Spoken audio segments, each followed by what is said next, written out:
Yo les potos, aujourd'hui c'est Balki 187. Je voulais dire en fait aujourd'hui, je vais vous montrer comment ce que j'ai fait donc la PS2 custom.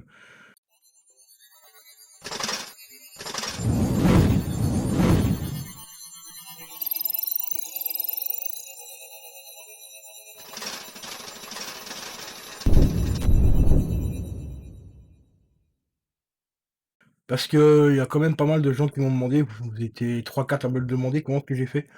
Je vous rassure, il y a rien de très compliqué. Ici, je fais vraiment au plus simple. On peut faire beaucoup plus technique, mais j'avais pas envie de me prendre la tête à découper des câbles, à les ressouder et tout, à chercher un point dans la console, un point de 12 volts ou de 5 volts et tout ça. Donc j'ai fait vraiment un truc tout con, tout simple, accessible vraiment à tout le monde.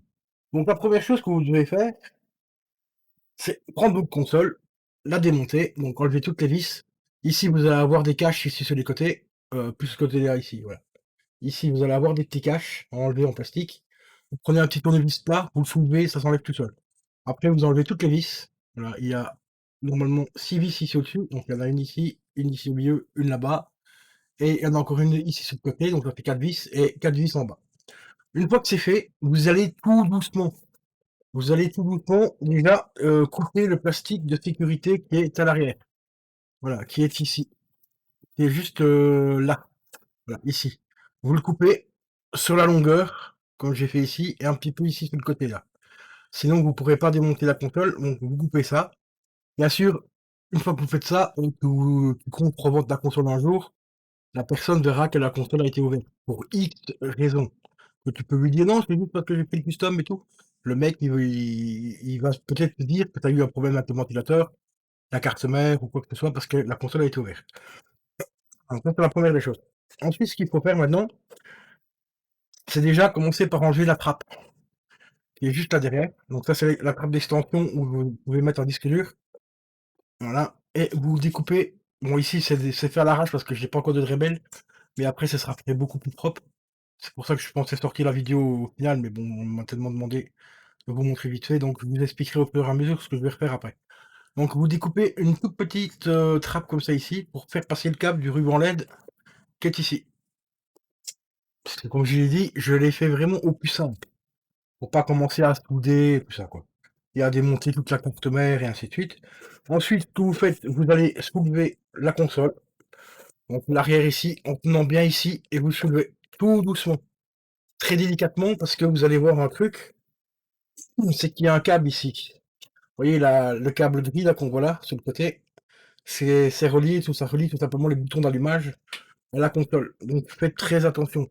Et le câble en fait, hop, je vais vous le mettre dans un autre sens pour avoir plus facile. Voilà, et le ruban LED, vous coupez un morceau de à peu près 10-15 centimètres. Vous le collez au niveau du lecteur, hein, pour la partie branchement.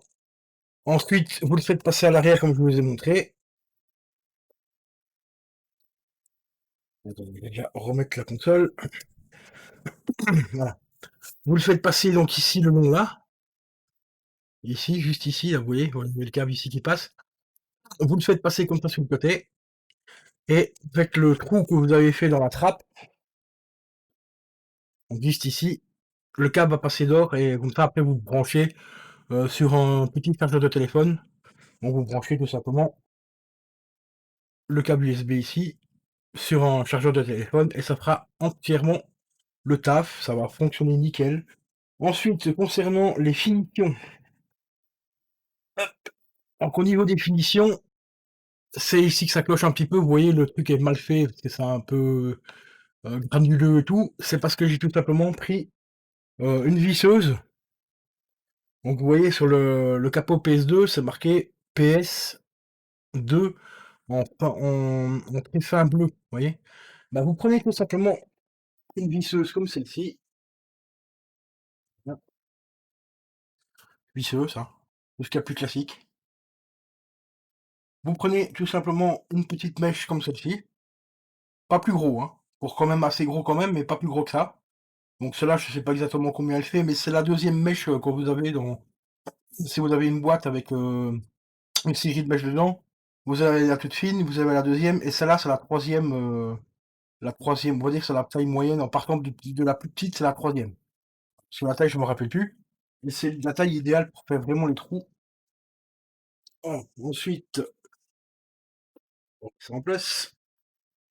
Et ben ensuite, bah, vous faites un petit peu comme si, pour ceux qui ont connu les picots. Vous savez, les dessins qu'on dépiquait, comme ça, et puis après, on pouvait détacher le truc. Et ben c'est pareil, avec la visseuse, vous faites pareil.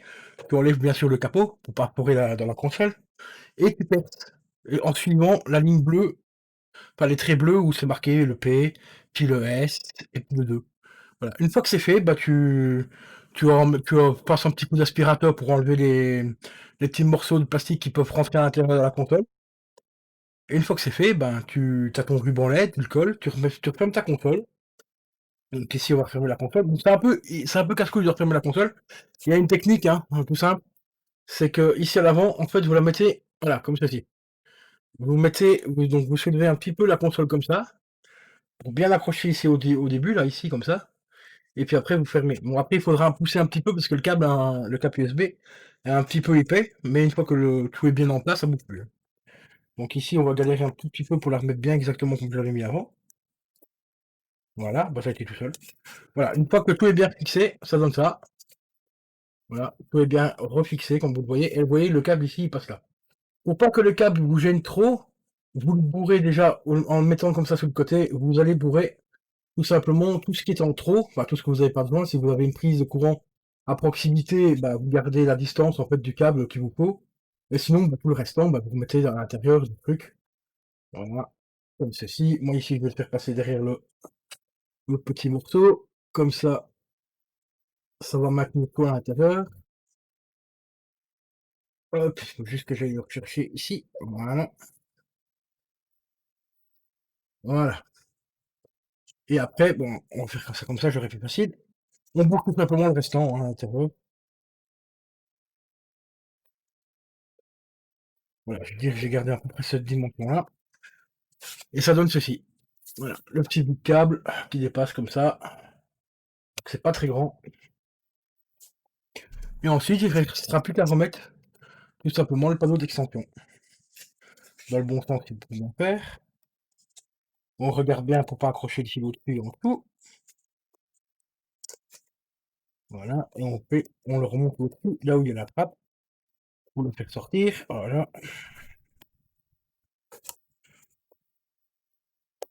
Là, il est coincé un petit peu dans le câble ici, ce qui est mal mis. Voilà, on le remet correctement.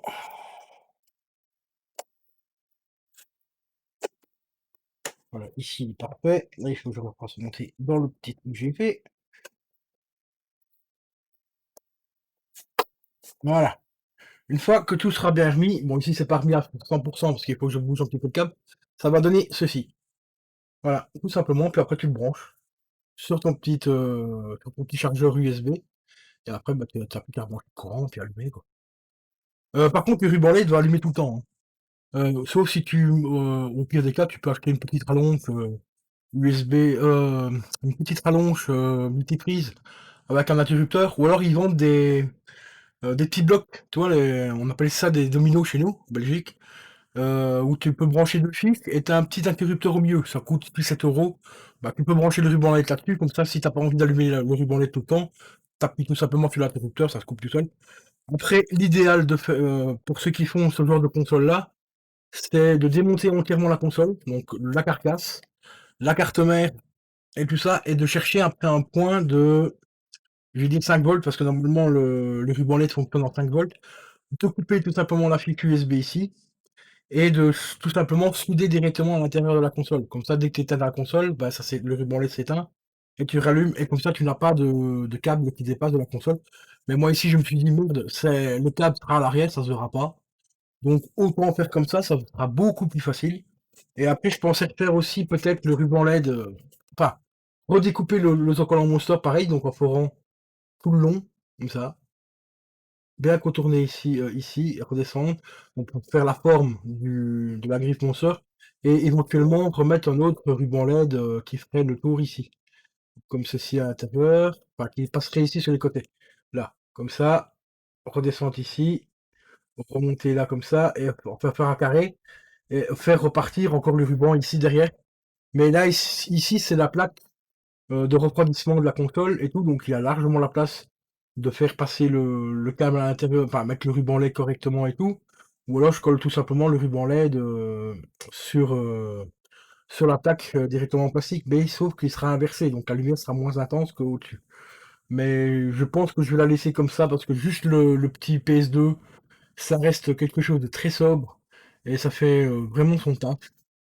Donc voilà. Vous voyez, donc c'est pas non plus un custom de marque mentale. C'est juste que quand je joue ici dans la pièce qu'elle a, en général, j'allume très rarement les rubans LED parce que j'ai un ruban LED au niveau de tour de l'armoire, ça l'a allumé. Mais après, j'ai pas d'autres rubans LED qui sont allumés, à peut-être un que je mettrai derrière la télé. Donc je me suis dit, ben autant le PSU ici, c'est une patte, donc c'est pas une console non plus qui vaut extrêmement cher en de cas, j'ai payé 50 balles en boîte. Bah, je me suis dit, autant faire le petit custom. En plus, ça m'abîme pas trop la console. Il y a juste que la carcasse ici qui a été perforée, hein, pour laisser passer la lumière, et la petite baie derrière, donc ici, qui a été découpée. Ça, je peux vous assurer, des carcasses comme ça, vous achetez une PS2 FAT qui est HS, vous la payez, je vais dire 10 €, vous récupérez l'entièreté de la console, vous démontez la carcasse, vous pouvez la remettre dessus, et tu n'as plus de comme ça, elle est comme neuve, quoi, tu vois? Et pareil pour la baie, si tu arrives à la trouver, donc tu le mets et puis voilà. Donc vraiment pour pas cher, pour si tu veux la remettre d'origine, la console, bah, tu pourras sans te casser la tête parce que tu as juste qu'à ouvrir la console, décoller le ruban LED, remettre le nouveau cache, l'arrière aussi, et tu la revends. Voilà. Et tu peux la revendre sans problème en disant au mec que voilà, elle a jamais été ouverte et tout. À part ici derrière l'autocollant, comme je vous ai dit, le fameux autocollant qui a été découpé. Pour ceux qui veulent vraiment se casser le cul, vous pouvez prendre aussi un sèche-cheveux et commencer à le chauffer un peu le plastique ici pour le décoller bien correctement et le recoller par après. Mais il y a des chances que malheureusement ça se voit parce que ce papier-là, en fait, il y a des inscriptions à l'intérieur, et si on le décolle même avec un sèche-cheveux, ça peut arriver que de temps en temps les inscriptions restent collées sur le plastique, donc sur le plastique de la console et pas sur le plastique, donc ça se verra quand même si tu l'enlèves. Après, c'est à vous de tester, hein, vous testez soit que tu découpes, que t'en as rien à foutre, ou soit que tu t'amuses avec un sèche-cheveux pour le découper. Voilà, tout simplement pour le décoller, pour pas qu'on voie qu'on a ouvert la console. Ça, c'est comme toi, t'as envie de faire, surtout si t'as envie de revendre la console plus tard, peut-être, on sait jamais. Donc voilà. Moi, ici, je vais remettre ma petite baie correctement, mais il faut que je regarde pourquoi ça ne rentre pas bien dedans. Ouais, j'ai trouvé. C'est mon câble qui est pas bien mis.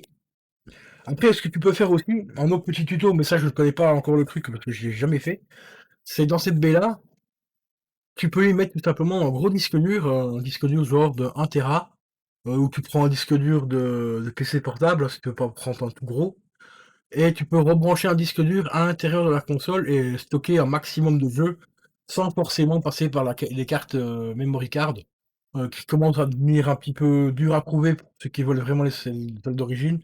Après, il y a des revendeurs qui vendent des copies de cartes, mais la qualité des fois c'est pas ça, et les prix aussi des fois c'est un petit peu abusé, juste pour un bout de plastique avec une petite mémoire flash à l'intérieur.